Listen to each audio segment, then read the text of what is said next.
Oui, tout d'abord remercier les acteurs, hein, l'ensemble des acteurs, parce qu'aujourd'hui c'est la grande famille du tourisme qu'on a essayé de regrouper ici pour discuter essentiellement de la mise en place du CST, son fonctionnement, de la mise en œuvre ou même de finaliser le code du tourisme qui est devenu une nécessité.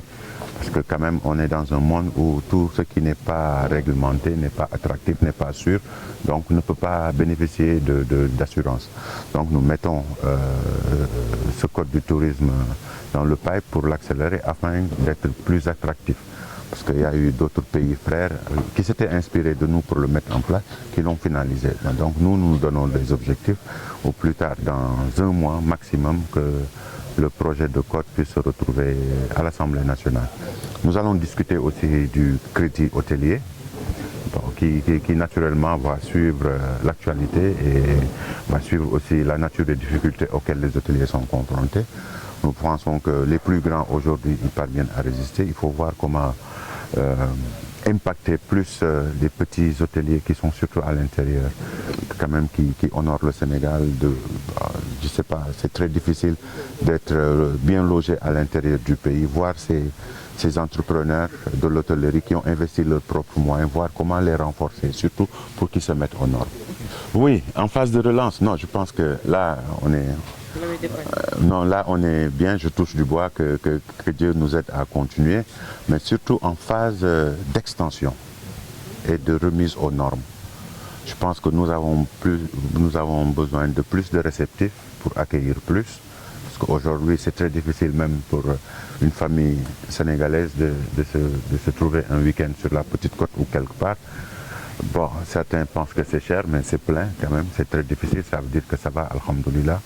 Nous remercions les hôteliers à travers les services qu'ils vendent, mais surtout renforcer notre secteur privé afin qu'elle puisse s'élargir et accueillir plus de touristes. Donc nous sommes en train de voir comment nous adosser d'abord sur notre tourisme local et peut-être multiplier par un coefficient très important le tourisme balnéaire et explorer surtout le tourisme animalier qui commence à être attractif parce qu'il y a des investissements privés qui sont très limites mais qui attirent beaucoup d'étrangers. Je pense qu'il faut le voir maintenant à l'échelle macro parce que de par notre position géographique, je pense que ce type de tourisme pour les Européens draine à peu près 300 à 400 000 vers l'Afrique du Sud, le Mozambique. Nous sommes à mi-parcours, 6 heures de vol et nous avons le même climat, nous avons le même potentiel, donc il suffit tout simplement d'organiser ça.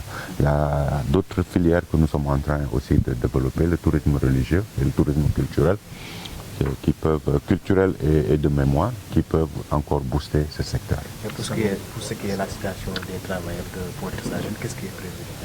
Oui, bon, c'est toujours déplorable hein, de voir quelqu'un qui est confronté à des difficultés dans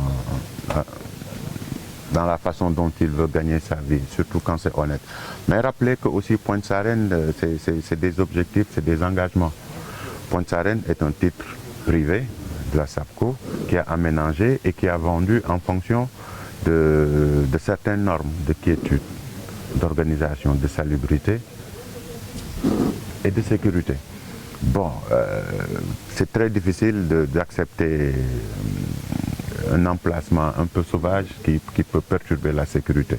Mais nous avons trouvé, je peux même dire que nous avons trouvé des solutions avec le maire de Malicounda, Maguette Sène, qui a déjà fini de construire un centre commercial, culturel, artistique, où ces messieurs-là pourront avoir des cantines, payer le loyer et avoir comme clientèle les touristes de l'hôtel Rio. Merci.